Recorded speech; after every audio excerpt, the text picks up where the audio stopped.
Dr. Gauri? He's coming, you start. Hand mic.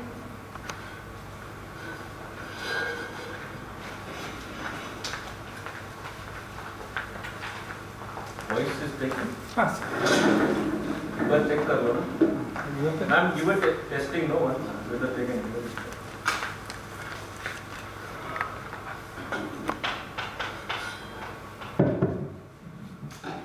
Okay. Shall I start? Good afternoon, everyone. Thanks to Naveen sir and Dole sir for this CME program. It's been very learning experience. And coming from community medicine, and my part is to give the understanding of how epidemiology works in epidemics, how epidemics are studied. Naveen sir, since it is a CME, more than statistics, I have gone into how we study the disease. Is that okay? Okay. Now, globally, as on 7th, yesterday, we had 85 crore people, cases detected, and then more than 1 crore 8 lakh deaths are reported. And here what we are seeing is just an abbreviation, expanded abbreviation. Good afternoon, Swamiji. Co for corona, V for virus, D for disease, and 19 represents the primary year where it occurred. Okay, we all know this. And WHO called it as a 6th PHEIC. PHEIC is the public health emergency of international concern. The previous 5 were like polio, Ebola. Twice Ebola was declared as, Zika was declared as. Nipah was very serious killer, but it was not an international concern. Okay, so the spread was, whatever the disease that spreads fast is alerted as international concern. Okay. Now I start with this because just it shows you, this legend shows this more than 1 crore. Countries where cases are reported more than 1 crore. You can see that India and some of the, mainly American and European and all the developed countries also are known for having more cases. Okay. Now just to start with, because we are epidemiologists, we are always with the numbers. So I started with that. And now what I am trying to explain in this is few basics, like what is how do we study, what is the epidemiological curve, death rates, and how we study the epidemic, and methods used in dealing with an epidemic, and a brief history of epidemics, previous conditions, what well-known epidemics I am going to just brief you, and then about the situation now, what is there and what to expect. I removed all the slides because it was going beyond 50 slides, so I removed only few will be attended. So coming to the classroom experience, what is an epidemic? AP means upon, demos means people. Whatever affects the people en masse is called as an epidemic. And when do we say it an epidemic? It is when it occurs in an unusual pattern. There is a normal level. Beyond that, if suddenly some increased number of cases, for example, 10 to 12 cases of malaria is common, but post monsoon, suddenly large number of cases will come. There will not be beds left in the hospital. In such situation, we call it as unusual. Usually there will be a base level, some level of cases. When suddenly the increased number of cases occur, then we call it as an epidemic. Okay, the unusual occurrence in a community or region of disease. It's not always about disease. Any health-related behavior like smoking, it has increased or it has decreased. So that kind of suddenly when large number of people start behaving in certain way, that also we call it as epidemic. It's not always about disease. And also health-related events like traffic accidents, and then clearly in excess of expected occurrence. That is what is the important point. Now, we always come across outbreak also. What is the difference between epidemic and outbreak? Sometimes we use outbreak for a small, like we all went to a marriage or we had a hooch, and then some small number of people developed the problem. So there is no risk of, we have identified, there is no risk of spreading to the large number of people, and large number are not affected also, then also we use it as just an outbreak. So just to reduce the alarm, to minimize the alarm of this minimizing the public alarm. Epidemic means everybody thinks, oh, it is very dangerous. Okay. So now what are the types? We have three main types of epidemics. One is common source, propagated and or progressive, and slow modern epics. What is a common source epidemic? Like we all ate same food which was contaminated, or drank water from the well which is contaminated, something like that. So one source only is there. Then it becomes a common source epidemic, and it's always is very dramatic and sudden, and everyone will know. It's not a slow spread, like one came from north, one came from south and started spreading. It's not like that. Our corona doesn't come in that category. Okay, it's always dramatic, explosive. What is propagated? Is presently what we are having is a propagated. So we'll have a small classroom experience. This graph represents the entire understanding of propagated epidemic. So we are looking at the timeline of an epidemic. Okay, it is the initial period of epidemic, height of epidemic, and termination of epidemic. In initial period, what you are seeing here is what this white box represents is susceptible population. Means we don't have any immunity. This is a new virus. None of us have any immunity in our body. So as you get means you will get the disease for sure. So that is the susceptible, population. Now when you develop immunity, that portion is known as immune population. Okay, so now in the beginning what happened? This is one case you are saying, one person. This white dot represents human beings. It's infected person who is going to infect others. The black dot is another human being. He gets infection but it doesn't spread to others. Okay, so now what you are seeing is this person, the first person who came in is an index person. What we imagine, we came to know that there is an outbreak here. And we asked this person, whom did you meet? You both seem to, same family for example. We met this person, he is also sick.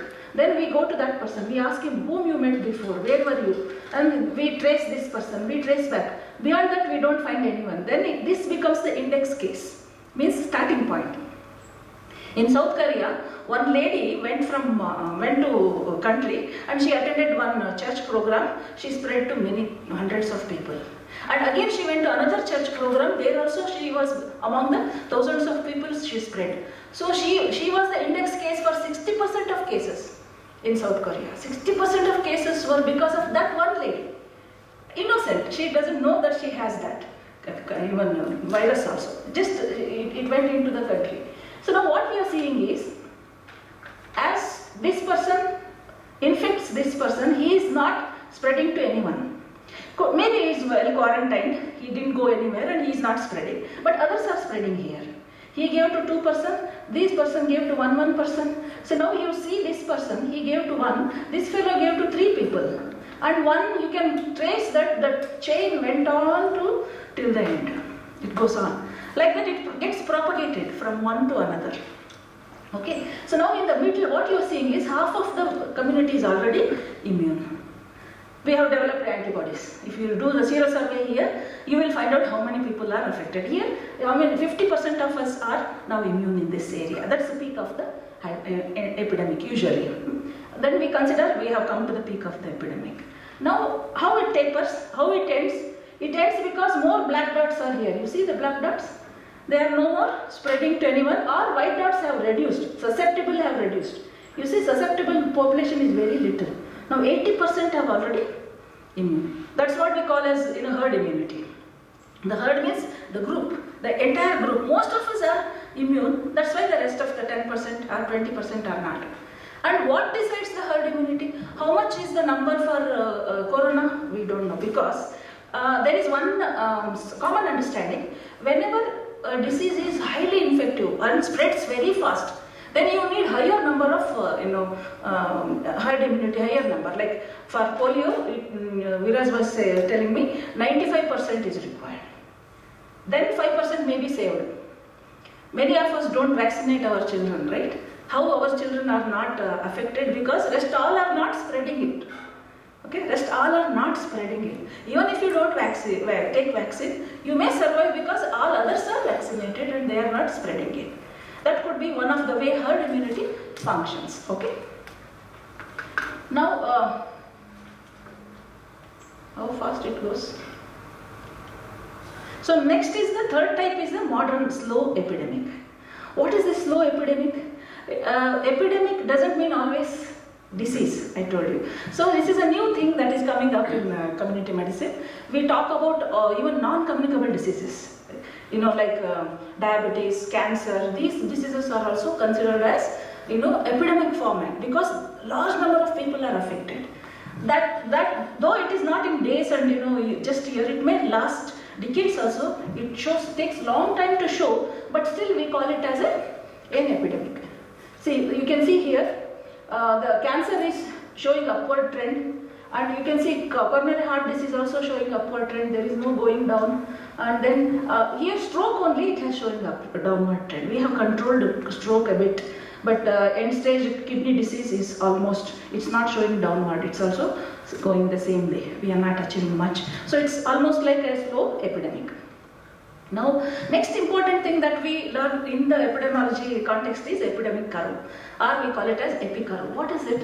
It is constructed using the data that is available about the epidemic of a disease.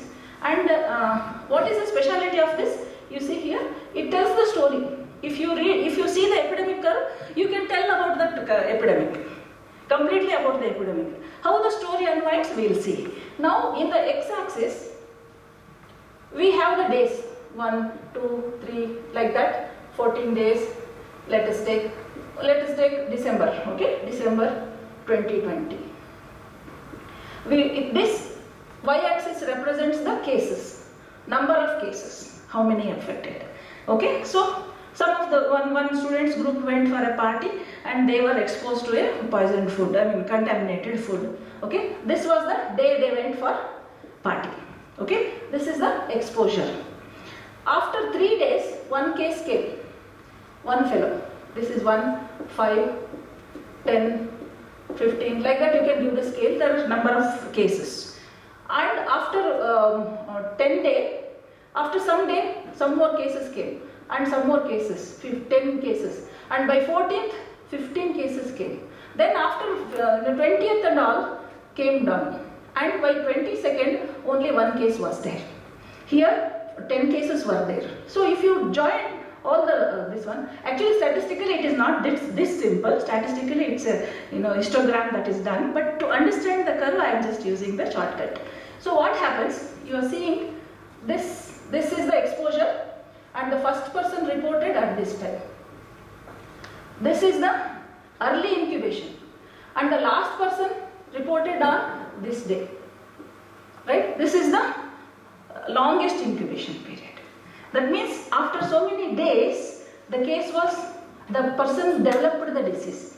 He developed the disease. So if you see, it is just one round going up and come, sharp curve. It always talks about common source point, source epidemic. It's not a propagated.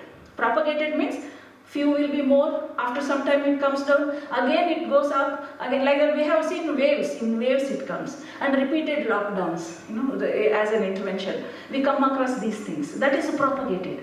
It's continuous for a long time. This is one drama of explosive exposure, and then you see. So if you see the curve, you can tell the whole story. You know the number of people, how long was the epidemic, you can say, how long it lasted. And then you can say what was the magnitude of the condition. That also we can say using this. Did I finish? Okay, number of people, how fast it was spreading, and what is the incubation, what kind of epidemic it was, how much flattening. Now, flattening is something I will explain later. What do we mean by flattening? So now this is the typical curve, because my picture may not be good, so I use this. So this is the expected number of cases. If we take it as malaria, for example, few cases used to be there, but suddenly increased number is there. This is unexpected number. Then only we call it as epidemic. So the definition of epidemic is that above the unexpected, above the expected, anything that occurs. Now here it's the typical one. You can see that the probable exposure period, it is not on one day. It could be more days, okay? Then we calculate the minimum and the maximum incubation period. Now here is interesting one. What you're seeing here is, as I said, a curve may tell you the whole story. Now this is telling more story. It is telling about the cases also. Now what we are seeing here is the presumed index case. These are the people. This is a curve of hepatitis A outbreak. Okay, so it is usually foodborne, and some person will always give it. So you see that food handlers were these black are the food handlers. Each one is a one person, and these are the rest are the people who got it. And there is secondary case also. This dark ones. Secondary is one who got from the primary case. Okay, like they went home and they gave to others, like that. When you get from someone near to you, it becomes your secondary case. This is the corona curve, and why it is not completed? Because it's not yet complete. It is by December, 21st December it is checked. Here is one more. This also it is showing that by December we have reached at almost the peak.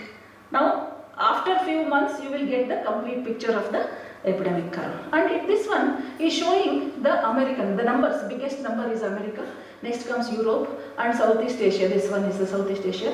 Here it is better shown. See here, this is the purple shows about Southeast Asia because it is latest. And what is it saying? The major contributor is India because it is number of cases, no? So major, if you check deaths, then our number will be low, but whereas this one it is more. Now about flattening the curve. What is flattening the curve? Now what you are seeing here is that it has started. Okay, this is the first case. Now if you are not doing any protective measures, you are not doing anything, you want to let the herd immunity come and we will not do anything, then the number of cases will be this big. But if you start some controlling measures, you are made to sit at home. Anyway, if you go out you will get, but you are stopped from going, so that suddenly large number of people are not affected. Okay, so it is like slowly it will come. Slowly. It will come to you someday. You may escape, you may not escape. But what is the speciality here? Here is the line, what you are seeing is healthcare system capacity. If number occurs at this level, you are able to treat everyone. But if it occurs so explosively, then this many people, we don't have a hospital and doctors to treat that many people. That is how the death will be very high and devastation will be very high.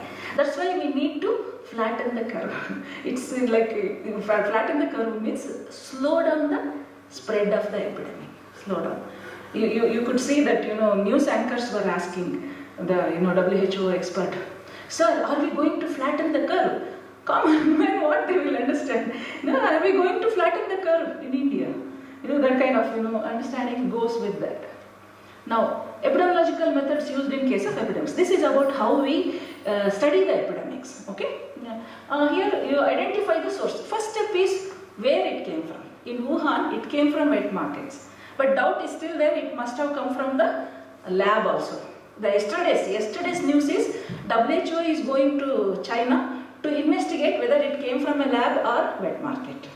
But news is that China has blocked their entry.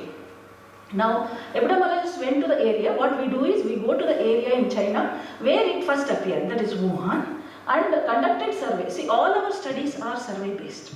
We just go and ask people, find the books and data. We open the books, we open the admission book and find out who came for this, who with this disease. It's all about survey. Okay, mostly it is survey based.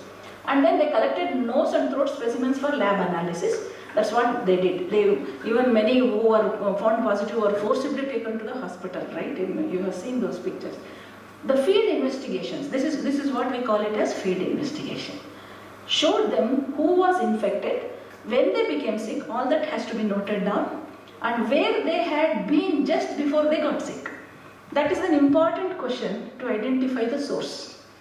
Then what happens when we identify nearly 100 people in that region, or all the cases they were showing symptoms in that region, we will know they went to a common place. Okay, that way we come to know that maybe this is the source of the disease. That is how. Okay.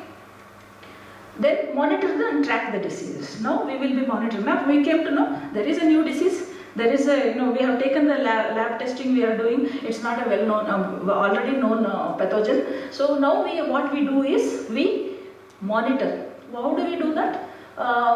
What CDC does is it tracks the number of COVID cases and collects information on these diseases from the surveillance system. So we have people, they are trained to do that. Experts are there to do that and report different kinds of data we get. What do we get? How many new cases? How many new cases are occurring? Every day it is reported. Every day we were hearing so many new cases are added to the pool. And then how many hospitalizations? It shows about the severity and magnitude of the disease. And then how many deaths took place? Its fatality rates. And then demographic information. Who is getting more? Is it children, old age, only men or only women? So all these things will be understood by using those data. And then symptoms and treatments. What treatments are there? This is the next step in tracking the disease. The next is, within that we define, one more thing I wanted to tell you. How do we do the tracking of this disease? We need to know the definition of the disease. What is the definition of the disease? This is called, in community medicine language, we call it as working definition, not the medical definition.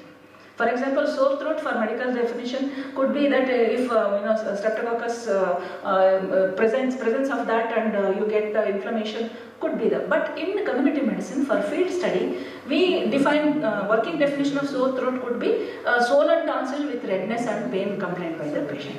So that if that is the definition, any non-medical person can go and do the survey, right? So the working definition is very, very important in community medicine. And that I will tell you later in one more slide it comes why it is important. Okay, so now a confirmed case of COVID-19 is defined as a person who tests positive for the virus that causes COVID-19. Then only we call it as a COVID. Others may be having similar symptoms, but if it is negative, we don't call it as a COVID case. Okay, so COVID-19 became a notifiable disease. Notifiable disease means it's mandatory that if a medical officer comes across, he should inform the authority, and authority should inform the central government. If it is of internationally regulated disease, then it should be informed to the WHO. There are certain diseases which are internationally mandated for information, notification. Okay. Now collecting information about the cases, what do we do? As cases of COVID-19 are being reported, epidemiologists are conducting public health surveillance. As I said, all are survey based. Okay, the system collection, analysis and interpretation of health data.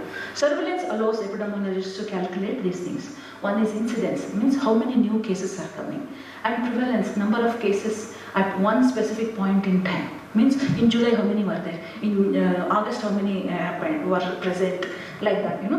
Then we see that if recovery rate is good, then number of cases in August should be less compared to July. Okay, like that. Prevalence is also important, and then hospitalization and deaths we count. Now we study the disease. How do we do? Including information from antibody testing and other kinds of studies, we find more about the disease. What do we look for? We look for how long someone with COVID-19 is contagious, how long he can infect, and how long the virus is present in that person. So we go on checking the sero testing we do and identify it. Still positive means that is he is still infective, is dangerous. And then risk for severe illness. What people are getting severe illness? We try to understand the person. Like in COVID-19 we understood old age people and people with comorbidity were more at risk. Okay, that kind of understanding about the disease takes place.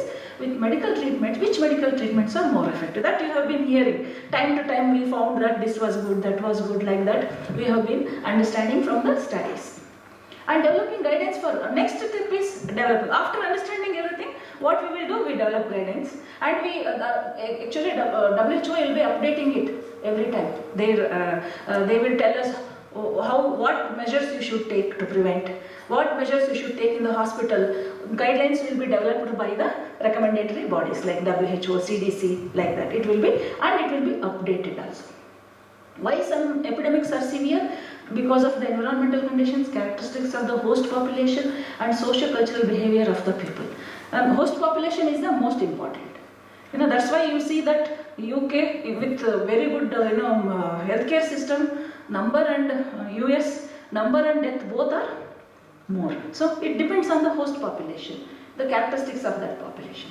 And so now we'll look at what are the epidemics we have had so far. This was in 11th century. It was known. It's the Middle Ages. Middle Ages from 5th century to 15th century we consider them as Middle Ages. And why Middle Ages are important? Because during that time the population was increasing, so also number of diseases, and especially the epidemics like this was very difficult for mankind to manage it.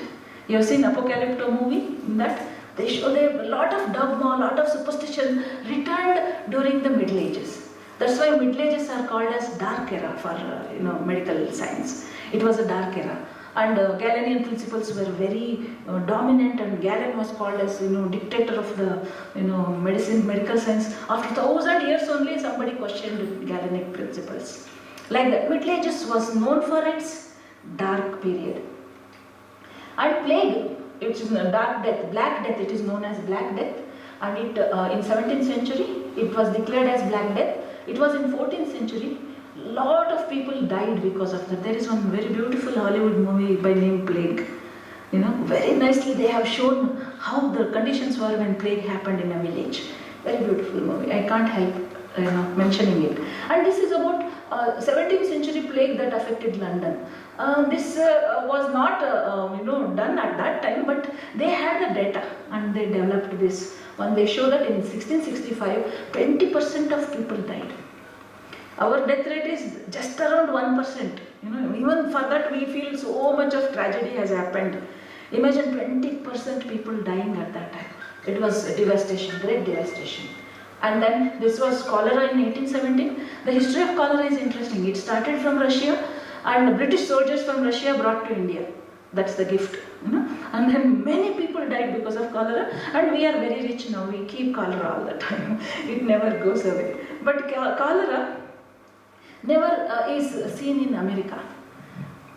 In the first slide only I should have told, where I said epidemic means above the unusual.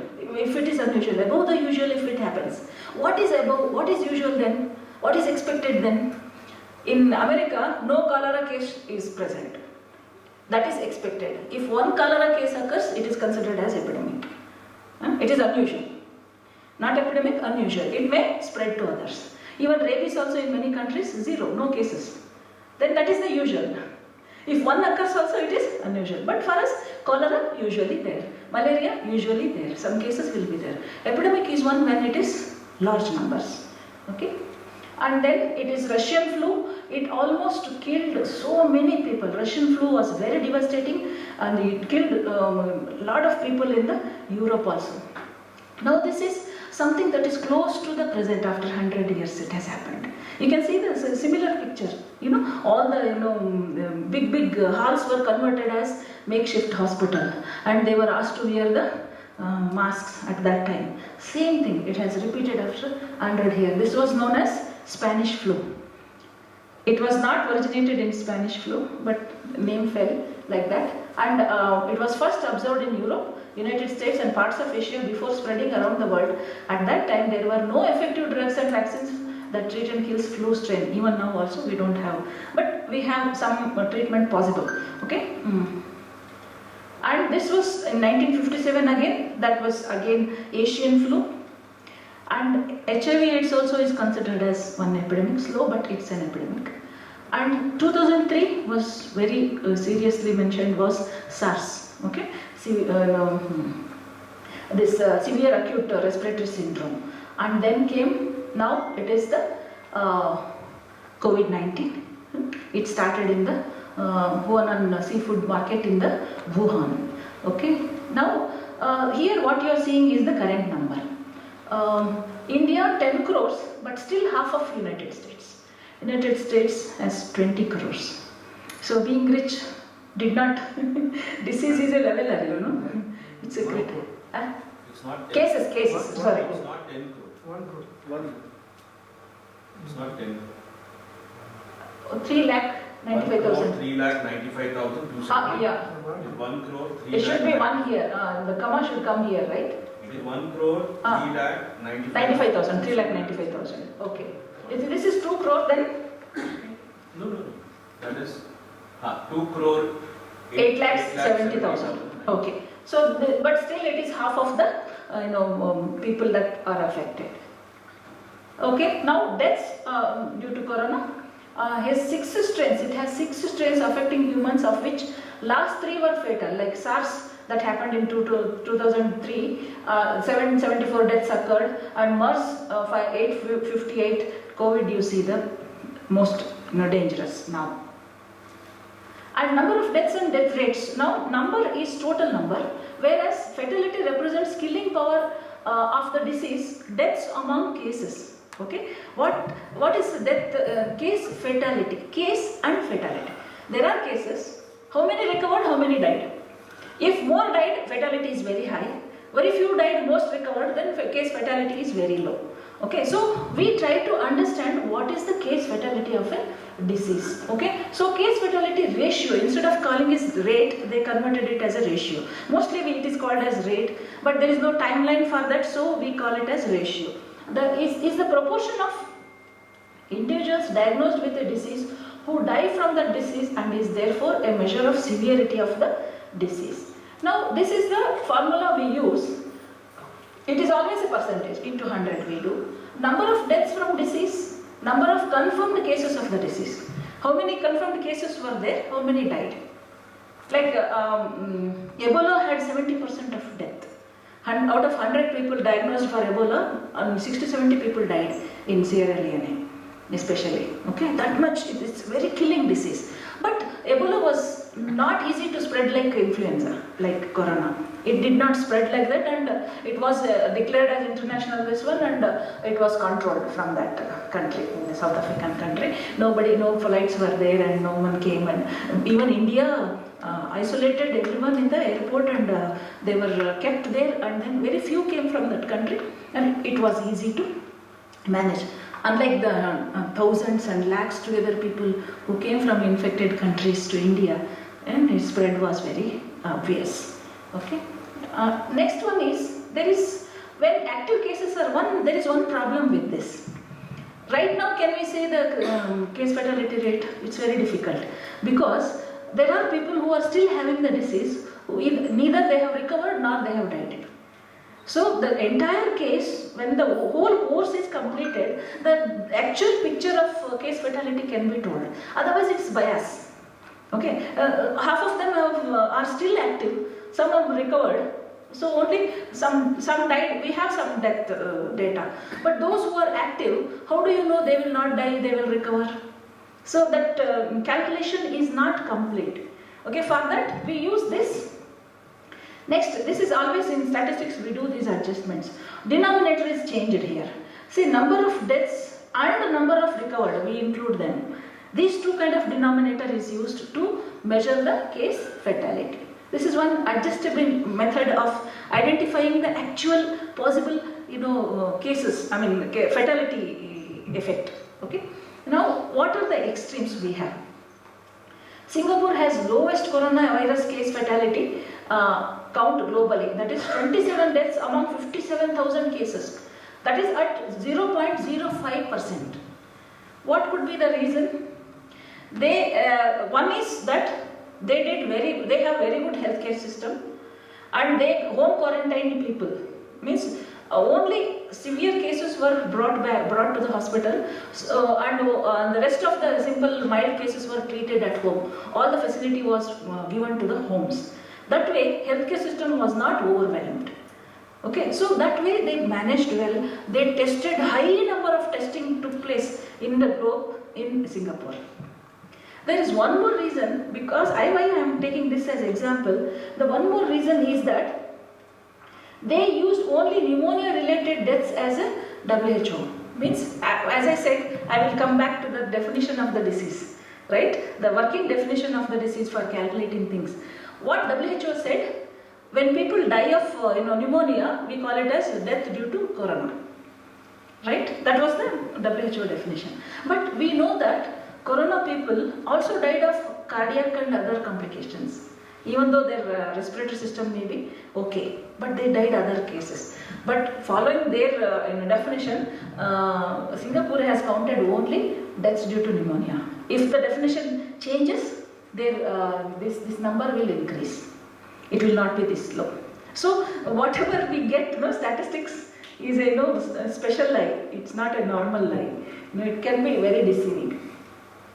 Now here, what we are seeing is this is the total deaths worldwide as of January 6th. Okay, it's the latest. And USA shows this. Brazil raced up to push us to third place. So this is the death tally. This actually I wanted to show you in the internet also. They have this, they are interactive maps. You can go and click on a country and you get this data and all. Okay.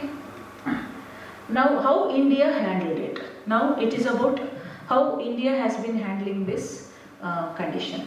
Now, I took this from the Science Direct, this one. In the beginning, I wanted to say I have used a lot of, images from the internet, maybe in violation of copyright, but I declare this is only for the academic interest. Okay, I have used them. Even this article also. The first 3 infection cases occurred on 30th January, okay, in India first, and they came to Kerala from the Wuhan. We had people in Wuhan, they came to Kerala, and Kerala had managed the Nipah very well. So they knew how to manage the epidemic. So they quarantined immediately, and whoever came from other countries, they were checking, and then these people were controlled, and then they were positive, but they survived, nothing happened to them. Okay, so now India reached first 1 lakh on 18th May. Okay, from January till May, it took long time, so like 60 many days to get 1 lakh cases, and then India enforced the 68-day 4-phased lockdown starting from 24th March to 31st May to deal with the COVID-19. That was one very good thing that India did to slow down, flatten the curve, to slow down it. And Ministry of Health and Family Welfare issued travel advisory restrictions also and imposition of self-quarantine for 14 days. Whoever came from abroad, they were supposed to quarantine themselves at the home. And we have seen that labels were put on their house that quarantine person is there. So that way we warned others not going in. Many states, they even put a label like in many institutes they do. They were given a seal on the skin so that people should know that they were supposed to be on the quarantine. Okay, like that we managed, we tried to manage. It did in everything that it could, the government. And then on 24th March, first phase of 21 days lockdown started in India and extended second phase lockdown till 3rd May and 17th May. Okay. Next, to make the lockdown and social distancing effective, India also levied the quarantine law under the Epidemic Disease Act 1897, old one was used. Of course, amendments were made, but that was used. And ICMR projected that India can reduce cases by 62% if social distancing and quarantine, all that is observed, means we can reduce that much. Even enforcement was also severely done by the police personnel. Nevertheless, India COVID-19 cases reached 1 crore, 1 lakh. No. It is 1 lakh 1,000 by 18th May. Okay, by that time it was reached. Even though we tried to reduce, we hoped that we will reduce, but that's what happened. And this shows you how the number of cases just rose by July. Okay, so 8 lakh positive COVID-19 cases by that time. So this is the total number and total number of deaths. Okay, these are the deaths. And it's again from the same Science Direct. This shows when the first case came to Kerala, and WHO declared it as international concern disease, and then 2 more cases came. Social distancing started, around 13th March, right? We imposed it, and then a Janata curfew was done, And again, first phase lockdown started, and then the second phase, third phase, fourth phase lockdown. We went up to the May, March, April, May. Maybe that was the reason that it was not so explosive, but economic hardships forced the governments to bring down the lockdown, and many lives were lost because of that. The major work by government, what we can say, is testing facility. That is the important thing. In South Korea, maximum testing was done. That's how they controlled the cases as a model. They were considered as model country when they did maximum testing and then isolating people. They just continued. And 7 to 10 days point of care molecular diagnostic assay, rapid antibody test suitable for surveillance as the results came after 7 to 10 days of pandemic infection, and point of care rapid antigen detection test for early detection of COVID-19.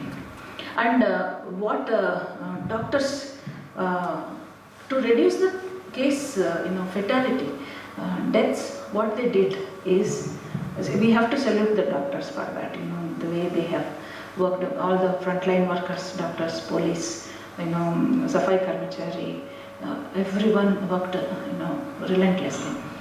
What they did to bring down the deaths is, every case that is admitted with any respiratory complaint is treated like as if it is a COVID case. Severe with all oxygen and all. They gave their best to, instead of waiting for the result to come as positive, by the time the condition would worsen for that person. That kind of care was given to the patients in some of the hospitals, well-known hospitals, and that is how they could avert, some of the deaths. That's one beautiful thing that doctors have done. And serosurveillance was done. This is to know whether we have reached herd immunity. We were hoping that we have reached herd immunity, lockdown and restrictions can be removed. But it was very disappointing. We were nowhere close to the herd immunity. What happened in serosurveillance of India done by May, and now the second phase, they are doing it now. So December to January, they are going to do the second sero survey. What they do is, like they do the sampling, they take some certain places, they go and check the people randomly. So what they did is, over 5,000 individuals were surveyed from 60 containment zones. In major cities, there were containment zones. They found that many cases came from that area. Only that area was locked down. Before, the entire city was locked down. And in the second, third phases, what we did is, we identified red zones. And only those areas were, quarantined. And so the restrictions were put. Like that, they did 60 containment zones. And from hotspot cities, 12 hotspot cities. These are the sampling what they did, ICMR. They took those samples that around 5,000 people. These are the hotspot zones: Mumbai, Pune, Ahmedabad, Surat, Jaipur, Jodhpur, Agra, Southeast Delhi, Hyderabad, Indore, Chennai and Kolkata. And 55% of the containment zones were zero prevalence. Among them, more than half of there was positive.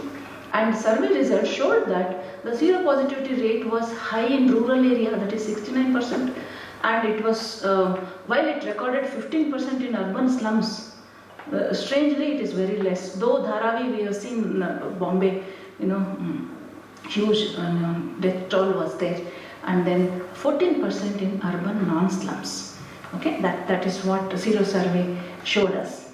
And 0.73% of adults in India had been exposed to the novel coronavirus, translating it to 6.4 million infections by early May.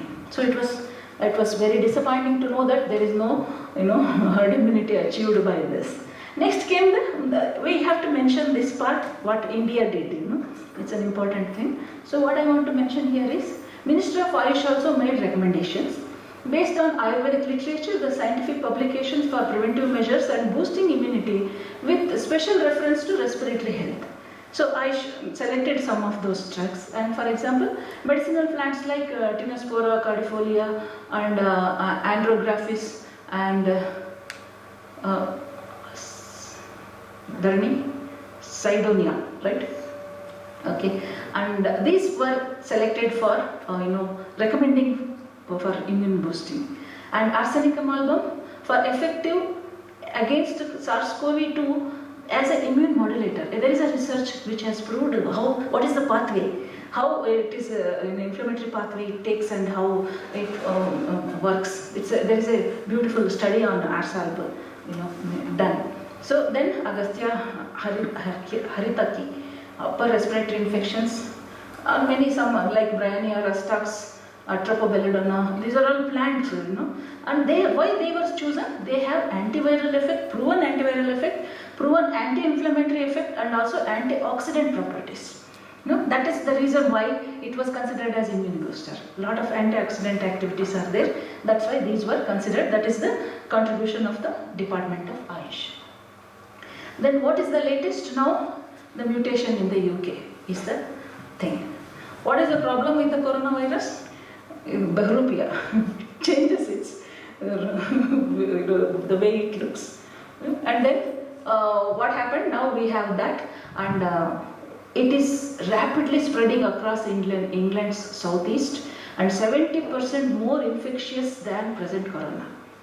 It is more infectious, means it readily affects you and spreads very fast and infectious, but it is not more dangerous than what is according to the European CDC. It's like death rate and all, it will be same as, and whatever vaccine immunity provides, and a similar variant also thought to be more contagious has cropped up in South Africa and is driving a significant new wave of case among the young, otherwise healthy adolescents. This is one dangerous thing that we came across. Now in India, bird flu has come. Today morning we saw many crows were dying. Very pathetic, very painful to see the birds dying. And in Kerala, thousands of birds are culled. All the aviation industry people, poultry industry people are now devastated by that. That is one thing. And on 6th January, UK variant had been detected in 40 other countries. Now it is spreading fast. Though they locked down, UK went into lockdown. They banned, also. We took one flight, 1 or 2 flight. 192 people came from this one. They were untraceable in India. They were not tested. Who knows? If they bring it is highly infective, it could be. So we have this variant coming to India. Bird flu started in India.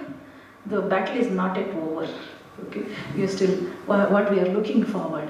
And then, according to WHO, and the one interesting thing is what will happen. Virus mutations are to be expected. Public health experts note that there is currently no reason to believe that existing vaccine won't work against this variant. The same vaccine will work against that. That is one positive thing. That reminds me of an interesting story, because Swamiji keeps telling story. I am inspired by that. I'll tell you one good luck, bad luck story. That's what has this COVID taught us, in our lives. One old man had a young son, and they both were working in the farm, and the son was very good worker, and everybody told, you are a lucky man with them. Then after some time what happened, that son went to tame a wild horse. He fell and broke his leg. Then he was not useful for anything, and then people said, you are unlucky, you lost the working son, now you have to do alone. And within few days, the king of that region sent a message saying that all the able young person should come. There is a war broken on the border, and you all should. This man will be spared because he has a broken leg. So everybody told, you are lucky man. Like that, life can always be this way, that way. You can be feeling lucky sometime. And Corona has taught us, taught many men how to cook also. So many positive things we have come across with Corona. But of course, in the light vein, nothing, is equated to death and devastation that we have seen. And the bird flu is our next battle. How China managed it actually? China, higher in the early stages of the outbreak, but it reduced to 0.7%. Can you believe that? In 12 hours, they built a hospital. Can you believe it? In 12 hours, actually a building only, they can build a hospital. That kind of technology they have. Okay, and then it reduced to 0.7% patients with symptom onset after 1st February. And looking into future, could we be myopic, or there is promise in the homeopathy also, or that's how I end the. I had prepared a homeopathic experience also because it was going beyond that, so I removed that. Probably in 5 minutes I would have covered that also, but looking at the slides it looked too many slides, so I stopped at it. So with this, thank you for hearing that. Thank you for the opportunity.